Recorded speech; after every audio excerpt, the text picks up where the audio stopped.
Vocês conhecem o caso do Daniel LaPlante? Então vem que eu vou te contar o porquê que ele é o culpado. Bom, antes de eu começar a contar o caso pra vocês e rodar a vinheta, eu quero deixar aqui todo o meu respeito e a minha consideração pelas vítimas. Vou deixar aqui na descrição do vídeo também as fontes que a gente utilizou para criar esse conteúdo.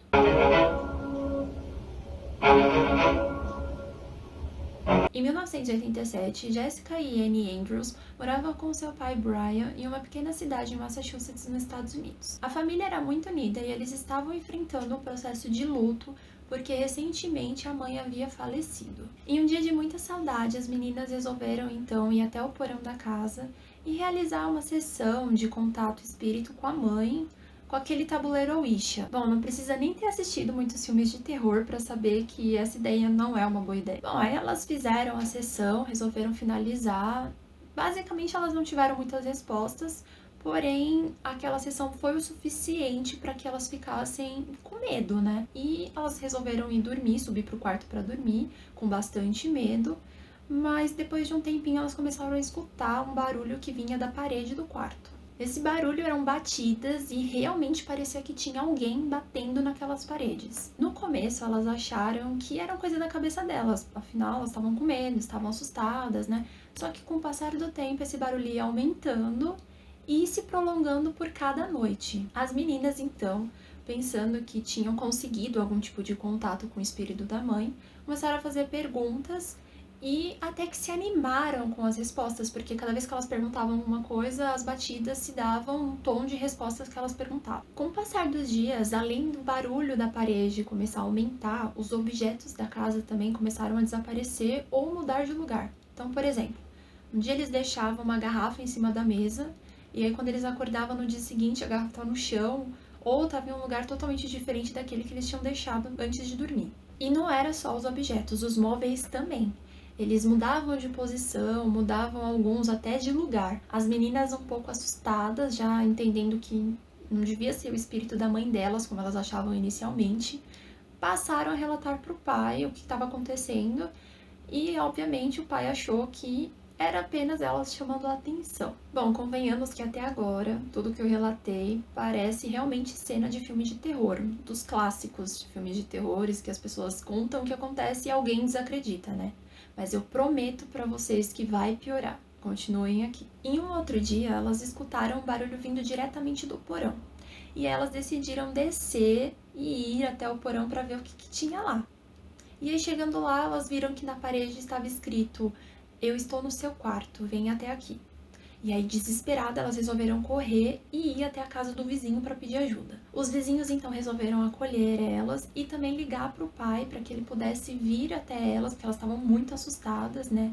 E assim que o Brian chegou, elas relataram tudo o que tinha acontecido e ele realmente acreditava que era tudo coisa da cabeça delas, que elas estavam querendo chamar a atenção. E ele ficou bastante irritado, mas depois ele começou a pensar que podia ser até talvez um processo do luto que elas estavam enfrentando, né? Então ele decidiu colocar elas numa terapia, porque assim, talvez conversando com um profissional, pudesse então melhorar essa situação, né? O problema é que as coisas começaram só a piorar depois disso. E em um momento, as meninas ficaram muito assustadas, voltaram a correr para pedir ajuda para os vizinhos, né? Que novamente ligou para o pai pedindo para que ele voltasse para casa. E aí, quando o pai chegou em casa e entrou, ele se deparou com a casa totalmente desarrumada, tudo revirado, e ali ele se tocou que não eram minhas filhas que estavam fazendo isso. O Brian então resolveu subir as escadas para ver se ele encontrava alguma coisa, né? E nesse momento, a hora que ele se virou, ele viu um garoto vestido com as roupas da sua falecida esposa. Ali ele ficou em choque, mas aí ele tentou uma luta corporal contra o menino, que não deu muito certo, o menino conseguiu escapar. E aí, imediatamente, ele ligou para a polícia. A polícia, então, começou as buscas pelo bairro e encontrou esse tal garoto. Bom, um pouco confusa essa história até agora, né? Mas eu vou explicar quem é esse garoto e o que de fato aconteceu. Daniel LaPlante nasceu em 1970 e só por essa história já dá pra imaginar que ele teve uma infância bastante traumática, né? Ele sofreu abusos psicológicos e sexuais de vários adultos, inclusive do seu pai. Esses abusos, claro, que afetaram diretamente a personalidade dele e tudo mais, e inclusive na escola, não só em relação a matérias, né?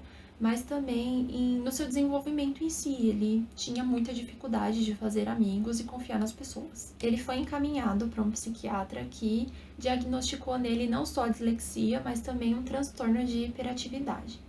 O problema é que esse psiquiatra passou também a abusar do Daniel de forma sexual e psicológica. Claramente, isso tudo começou a piorar a cabeça do Daniel, que já não era muito boa, né? Com isso, ele passou a praticar pequenos furtos pela vizinhança e ele gostava mesmo de modificar as coisas na casa para deixar algo mais confuso para os proprietários, né? E também para mostrar que alguém passou por ali. Um dia em específico, ele viu a Annie passando pela escola e aí ele meio que gostou dela, foi atrás de um jeito de conseguir o telefone dela e conseguiu. Ele passou a ligar constantemente para ela e eles passaram a conversar até que por muitas horas, e ele se descrevia como um cara alto, atlético, loiro e que morava ali perto da vizinhança dela. Até que um dia, após vários dias conversando pelo telefone, né, eles decidiram então se encontrar pessoalmente para que pudessem tomar um sorvete. Quando ele chegou na casa da Annie, né, que passou o endereço para que ele fosse buscar ela,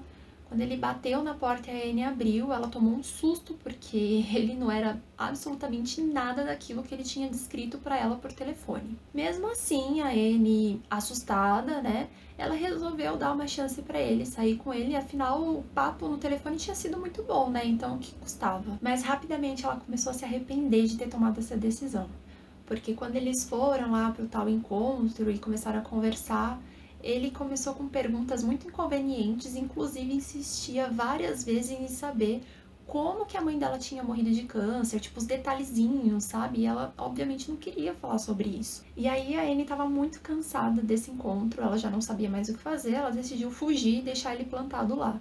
O que obviamente irritou o Daniel, né?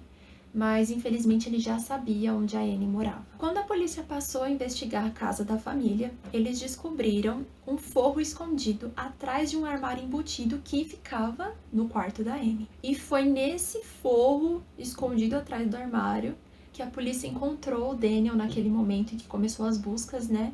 E ali ele foi preso. Ele tinha feito meio que um sistema de túneis para passar por baixo da casa, que fazia com que ele conseguisse transitar por cada cômodo com muita facilidade, né?